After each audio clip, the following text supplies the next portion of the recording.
ఇక నాగార్జున సాగర్కి సంబంధించి నిన్న జిల్లా మంత్రి మొన్న ఒక ఆయన ప్రకటన చేసిండు.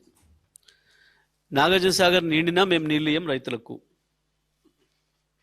మరి వాటర్లో నీళ్ళు కలిపి నీళ్ళలో వాటర్ కలిపి తాగి మాట్లాడుతున్నాడా?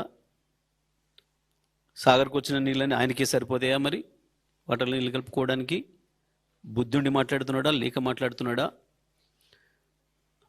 ఒకవైపు ఈ పనికిమాలి మంత్రులను పెట్టుకొని ఈ చెత్తనంతా చుట్టు పెట్టుకొని రేవంత్ రెడ్డి చేస్తున్న ద్రోహం నల్గొండ జిల్లాకు మహబూబ్నగర్ జిల్లాకు రెండింటికి కూడా. నాగార్జున సాగర్కి ఇప్పట్లో నీళ్ళు వచ్చే పరిస్థితి కనబడతలేదు వీళ్ళు చేసే ద్రోహం వల్ల. ఎందుకు అంటే ఇప్పుడు కూడా నాగార్జున సాగర్ పూర్తి హక్కులున్న ప్రాజెక్ట్. తెలంగాణలో కృష్ణా నది అంతో ఎంతో ఉపయోగపడితే నాగార్జున సాగర్తోనే ఎడమ కాలువతోనే 4-5 లక్షల ఎకరాలకు నీళ్ళు వచ్చేది. పైన అన్ని లిఫ్ట్లే.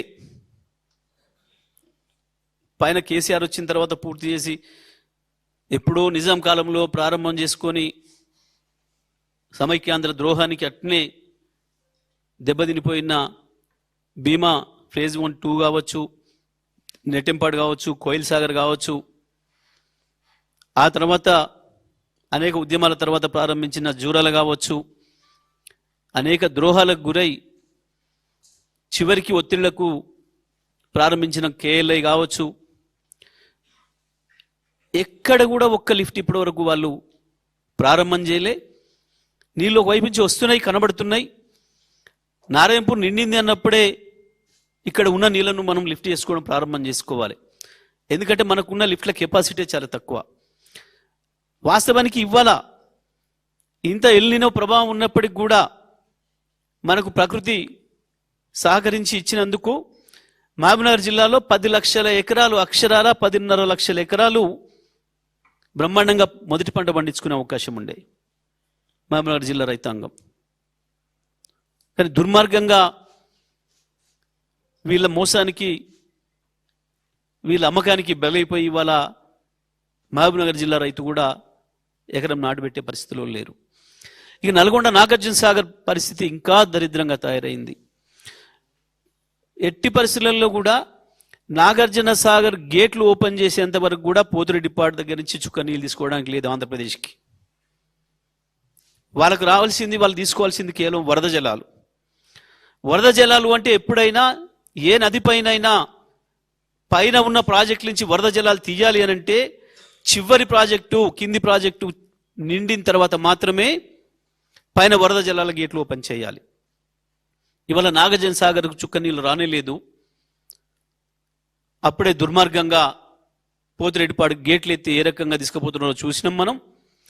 బుద్ధి లేకుండా నిస్సిగ్గుగా మన అధికారుల మెడలు వంచి సంతకాలు పెట్టించి బులెటిన్ రిలీజ్ చేయిస్తున్నారు రోజు పొద్దున.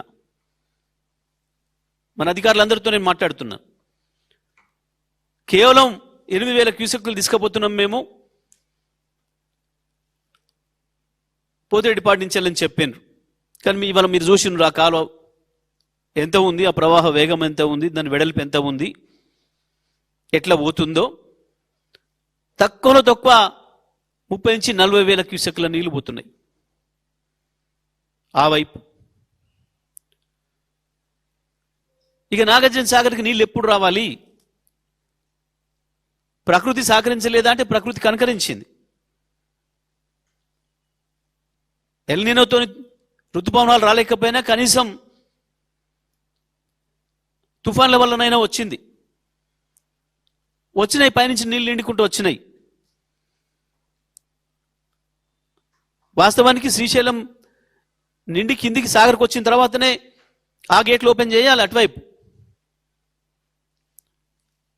నిజమే, మంచినీళ్ళ కొరకు కావాలంటే చెన్నైకి ఇచ్చే మంచినీళ్ళకు ఒకటి మంచినీళ్ళ వరకు తీసుకపోవచ్చు. ఇవాళ మనం కూడా కలవకుర్తి నుంచి లిఫ్ట్ చేస్తుంది మంచినీళ్ళ కొరకు. కలవకుర్తి నుంచి ఇవాళ మనం ఇప్పుడు మీరు ఏదైతే చూసినరో 2,400 క్యూసెక్లు లిఫ్ట్ చేస్తుంది ఏదైతే ఉందో అది కేవలం మంచినీళ్ళకే సరిపోతుంది.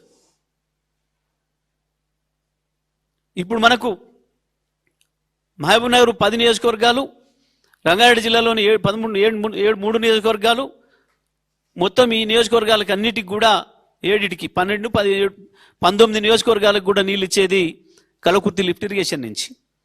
మంచి నీళ్ళు ఇచ్చేది, దాని కొరకు నింపుతున్నారు. ఎంత దుర్మార్గంగా ఉన్నారు అంటే వీళ్ళు కనీసం ఎండాకాలంలో గ్రీజ్ పెట్టి కూడా కనీసం ఎక్కడ కూడా ఒక చిన్న పని చేస్తున్న సందర్భం లేదు ఇప్పటి వరకు, ఏ ప్రాజెక్టుల మీద ఉన్న గేట్లకైనా సరే.